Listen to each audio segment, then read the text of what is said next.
Hello, hello, hello, hello, hello, hello, hello, hello, hello, and welcome to this new episode of what I call Let's Get It Right. On Let's Get It Right, we want to tell a story and then we will share an opinion on the story based on what we think should be done better. All right, so here's the deal. ECOBANK has done something which we think is very good and we want to just say we applaud them for it. But there is a very big but. Let me begin the story from somewhere and then you understand what I'm trying to say. Last year, this year, the Bank of Ghana issued a report on the banking sector fraud, particularly the digital side, how much money has been stolen, through digital fraud, these fraudsters that come on your phone and all those, through the internet and stuff like that. It was 56 million. In fact, if you total everything, it's about 82 million Ghana cedis. And what do you call it? Mobile money alone is about 26 million. And then the rest is through the banking system, the rural banks, and talk about it. Okay, so it tells you that fraudsters are really in big business because 82 million is a lot of money. All right, so all these things are happening. But very often when these things happen, the victim, the investigations that the banks and the telcos and the police do is such that if they realize that probably the victim was lured into divulging a certain private information to the fraudster, which the fraudster then uses to defraud them, then they will say that the victim participated. Do you understand? So the victim and remember, in Bank of Ghana's own report, they said that most of the people who were defrauded were actually people who were not very much educated. And here's my thing. We are doing financial inclusion, and the financial inclusion, the main driver is technology. Now, these people that we want to bring into the financial system are people who, first of all, don't even understand finance very well. And in bringing them in, we are using technology, which is another complex thing for them. So it is sort of like a conundrum. We want to achieve financial inclusion, but we are using technology. But the people that we want to bring in do not even understand the technology space very well. So they are the very ones that get defrauded. And when they get defrauded, we say that, because they were lured and they participated. Of course, they will be lured. Because in fact, they don't even understand. So when somebody calls them and uses what we call social engineering, it will get them. Okay, so this thing when investigation shows that the customer was lured and he divulged of some information, and so because of that we are not going to pay them their money, I think it's a bit questionable. So that's why I want to applaud ECOBANK. What happened? A gentleman who was driving from Pram Pram to Accra sometime in August last year, got a message on his phone, and the message was they sent him an OTP.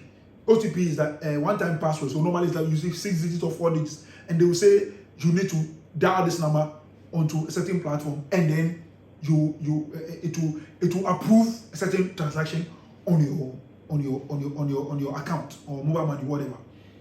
And this guy says that, well, I have not initiated any transaction on my bank account. So why should I use any OTP for anything? So he didn't. He just put the phone down. Because he was driving, so he just put the phone down. But as he was driving on, then all of a sudden he started receiving notifications. Ping, ping, ping. And when he took his phone, he stopped the car and took his phone and checked. 1,000 cedis is gone out of his bank account. 2,000, 1,000, 2,000, 1,000. So he was alarmed. And then he made a call to his bankers. I think he stays with ECOBANK Tesano branch. He called his banker and said that something is going on my account. Of course, it will take time for the bankers to really check and everything. By the time they were able to do anything about it, 32,000 was gone out of the guy's account. And according to investigations that ECOBANK themselves did, the person who did the transfers into a single MTN mobile money wallet using an iPhone Xperia at the time. Okay, so they even asked the victim whether he has got a family member who uses it. He said that he doesn't do anything. So they did their investigation. According to him, they wrote a letter to him telling him that very sorry for your loss and stuff. So to his mind, they were not going to pay his money, so his money was lost. So he became very angry with ECOBANK. So it was just recently, just about last 2 months or so, and I went to meet with him, and I told him, okay, last month actually, early last month, I went to meet with him, and I told him, okay, look, all the documents the transaction that went on, the communication that went on between you and ECOBANK. You just give it to me. Let me investigate this matter further. So now he went into his mail again to check, and only to go and find that as way back in May, ECOBANK has sent him a letter saying that his money has been refunded. So he went to check his account and realized that the 32,000 has been refunded. And so that is why I said that I want to applaud ECOBANK for that, that show of concern, and for the fact that they refunded the money to the gentleman.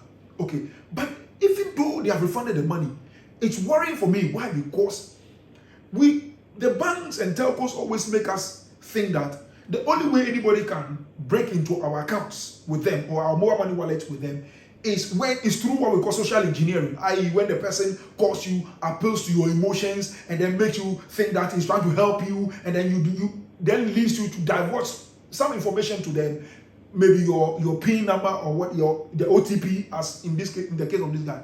Then they will use it to defraud you. But in this case, the guy did not send any OTP. He didn't give them any PIN number. In fact, their own investigation showed that the guy did not participate in any, and yet the people were able to enter his bank account and steal his money. So the question is, if your system is so robust, and you see, and I respect ECOBANK. In fact, ECOBANK is one of the biggest banks that is very big on digital finance, digital, banking, and they are doing very well with it, and I applaud them for it. But I'm saying that the fact that the guy did not participate in any way, unless of course ECOBANK has got evidence, and I've written to ECOBANK. The reason why I'm not mentioning the guy's name is because I know his name, I have all the details, but I'll mention the name because I've written to the bank and I'm waiting for the bank to give me a response, and then we can tell a story with the guy's name and everything. But I'm telling this story for you to know that they refunded the money, and their investigations, but with the letter they wrote to the guy, they never accused the guy of anything, having that he divulged of any information or he did anything wrong or whatever. They refunded him. So how did the people get to then enter into his account? Could it be that there were people, insiders at ECOBANK, that helped the person, or how? Because if your system is so robust and it is only social engineering by which people can break into people's accounts, in this case there was no social engineering. There was no social engineering. Let's be clear on that. And yet the people were able to enter into his account and steal his money. Okay, so that is a question that for ECOBANK to answer. It's a question for ECOBANK to answer. They have paid the money, all right, but it's a question for them to answer.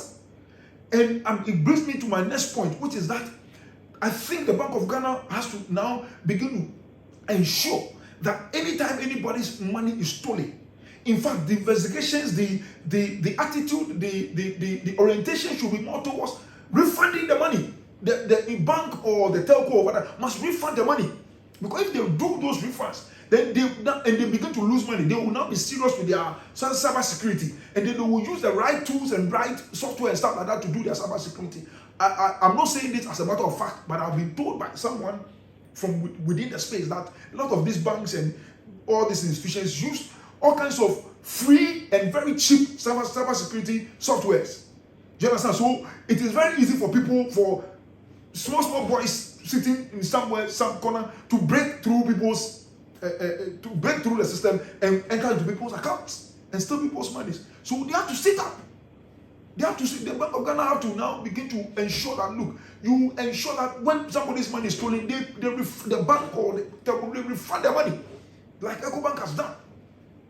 Do you understand? So I think that this is what I think, and I think that ECOBANK must now begin to, ECOBANK and all the banks and telco, they must really assure us that if they claim that their systems are robust, their systems are actually as robust as they claim it is. Because this particular case is not a case of social engineering. There's another case which is now being investigated involving 250,000 Ghana cedis. That one, too, it's not another amount of social. That one has got to do with SIM swap. And even in the 32,000 case, there was no SIM swap. So it's not social engineering. None was a SIM swap. So the bank has to answer as to how people were able to enter into people's accounts without doing SIM swap and without doing social engineering. The case of the 250,000 is SIM swap. So that one is for the telco to answer. So these are the things. So Bank of Ghana, I think we need to now begin to sit up and ensure that when these things are, because we say we are doing financial inclusion. Financial inclusion is bringing people in through technology. And the people you are bringing into technology are people who are not financially savvy, neither are they in terms of technology, neither are they savvy. So the risks around them is high. And yet you want to bring them in, and otherwise leave them to put their monies under their beds and holes on their farms. But once you want to bring them in and use their money for business, you have to protect them. If their monies get lost, don't walk over them and say they were gullible. And so that is it. You have to pay, do a refund until you, to such a time that you set systems to really protect them. You have to, on such a time that you go and really educate people well and educate people the way they must be educated in their language. If you don't do that and people get defrauded, don't just walk over them and say they were gullible and they were defrauded. I don't think it's right. So we have to really, otherwise this financial inclusion thing we are doing, it will come to a time when people will now begin to say that no, this thing is not helping, and they will just forget about these technology platforms and put their monies where they want to put their monies. So guys, this is my issue, and I applaud ECOBANK, but it shouldn't have happened in the first place. And when these things happen, the orientation of the space should be more towards refunding the monies to people. It's very, very important. It's very, very important. I'll end it here, and we'll come back again with another Let's Get It Right on Tech Focus 24. Cheers.